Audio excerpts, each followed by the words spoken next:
પ્રકરણ 14 એક ઈડરનો વાણિયો। વિદ્યાર્થી મિત્રો, એક ઈડરનો વાણિયો કાવ્ય રમણલાલ સોની દ્વારા લખાયેલ છે। આ કવિતામાં વાણિયાની બહાદુરી અને ધીરજનું નિરૂપણ કરવામાં આવ્યું છે।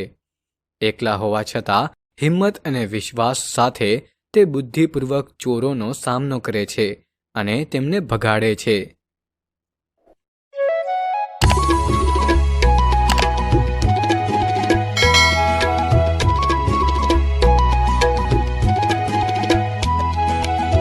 ઈડરનો વાણિયો ધૂળો એનું નામ, સમી સાંજનો નીકળ્યો જવા કોટડે ગામ। રસ્તે અંધારું થયું ચડ્યો બીજી વાટ, જંગલમાં ભૂલો પડ્યો દિલમાં થયો ઉચાટ।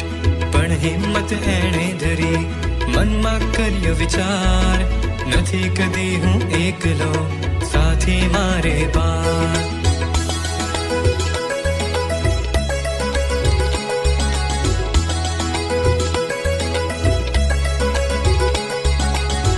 ઝાડી સળવડી ચમક્યા ચોરો ચાર, ખબરદાર જે હોય તે આપી દે આવાર।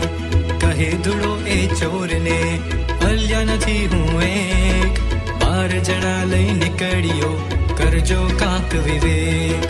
કાલે કરજે ટાયલી આજે દઈ દે માન, એવું બોલી ઉમટ્યા ચોરો બે વિકરાળ।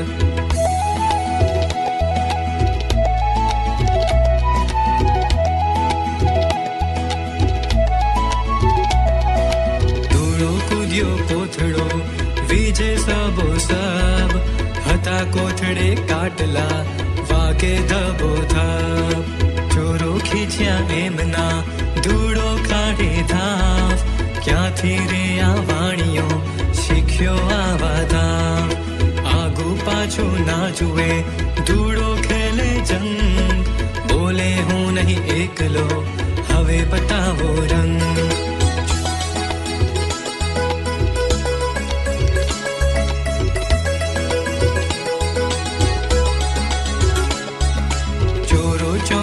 એકમાં હોય આટલું જોર, 12 જણા જો છૂટશે થશે આપણી ગોર।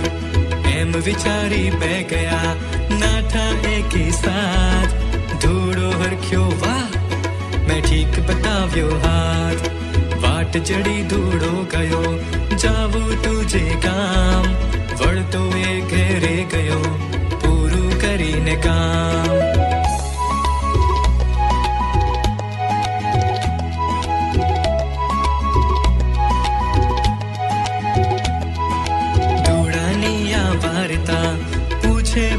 તમામ કોણ બાર તમે હતા હવે ગણાવો નામ। ધૂળો કહે આ હાથ બે, બે આંખો બે પાય, 4 કાટલા કોથળે મળી એમ 10 થાય।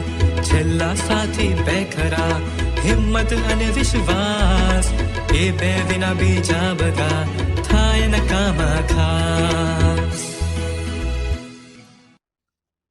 સારાંશ। ધૂળાની મુસાફરી આપણને શીખવે છે કે સાચી તાકાત અને સફળતા એકલા વ્યક્તિગત પ્રયત્નોને બદલે એકતા અને આત્મવિશ્વાસથી મળે છે। આ કવિતામાં ધૂળો નામનો વાણિયો કોટડે ગામ જવા નીકળે છે, પણ રાત પડતા જ તે ભટકી જાય છે। અચાનક ચોરો આવીને તેને લૂંટવાનો પ્રયાસ કરે છે। ધૂળો ચોરોને કહે છે કે તે એકલો નથી, 12 સાથીઓ સાથે છે। ધૂળો હિંમતપૂર્વક ચોરનો સામનો કરે છે। ધૂળાની હિંમત જોઈને ચોર ભાગી જાય છે। ધૂળો સુરક્ષિત રીતે ઘરે પાછો જાય છે। બાળકો તેને પૂછે છે કે તે 12 સાથી કોણ હતા? ધૂળો કહે, 2 હાથ, 2 આંખો, 2 પગ, 4 કાટલા, હિંમત અને વિશ્વાસ। આ કવિતા અવરોધોને દૂર કરવા અને લક્ષ્યો પ્રાપ્ત કરવામાં હિંમત, વિશ્વાસ અને સહયોગના મહત્વ પર ભાર મૂકે છે।